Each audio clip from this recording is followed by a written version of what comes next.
নমস্কাৰ বন্ধু বান্ধৱীসকল স্বাগতম জনাইছো ৰিহান 360 ইউটিউব চেনেলৰ নতুন এটা ভিডিঅ লৈ বন্ধুসকল ভিডিঅটো আৰম্ভ কৰাৰ আগতে আপোনালোকলৈ হৰুইটি ৰিকুৱেষ্ট আপোনালোকে যদি মোৰ চেনেলত প্ৰথমবাৰৰ কাৰণে ভিজিট কৰিছে তেনেহলে চেনেলটো সাবস্ক্ৰাইব কৰি বেল আইকনটো প্ৰেছ কৰি ৰাখিব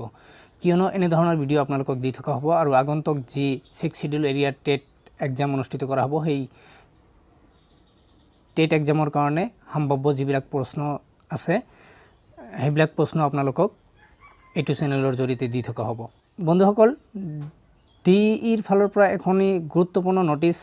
দিয়া হৈছে যিসকল হেসকলে তো কৰিছেই কিন্তু যিসকল বন্ধু বান্ধৱী এপ্লাই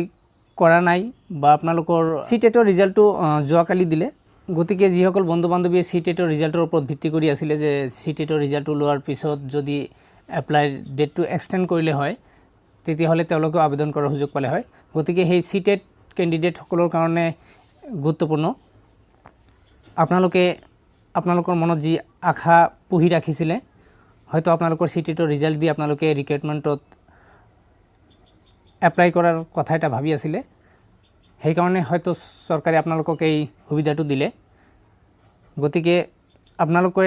এপ্লাই কৰিব পাৰিব 9 মাৰ্চৰ দুপৰীয়া 12 বজালৈকে আপোনালোকে এপ্লাই কৰিব পাৰিব গতিকে যিসকল বন্ধু বান্ধৱী এপ্লাই কৰা নাই হেসকল বন্ধু বান্ধৱীলৈ এই গুৰুত্বপূৰ্ণ খবৰটো আপোনালোকে এপ্লাই কৰক আৰু ভাল ডিস্ট্ৰিক্ট আপোনালোকে পোৱাৰ সম্ভাৱনা থকা ডিস্ট্ৰিক্ট যিবিলাক ডিস্ট্ৰিক্টত কাট অফ কম যাব পাৰে আপোনালোকে ভাবি চিন্তি তিনিটা ডিস্ট্ৰিক্টত এপ্লাই কৰিব নিশ্চয় আপোনালোকে এটা চাকৰি পাই যাব গতিকে ধন্যবাদ আকৌ লগ পাম পৰৱৰ্তী আৰু এটা নতুন ভিডিঅ লৈ আপোনালোকে চেনেলটো সাবস্ক্ৰাইব কৰি বেল অপচনটো প্ৰেছ কৰি ৰাখিব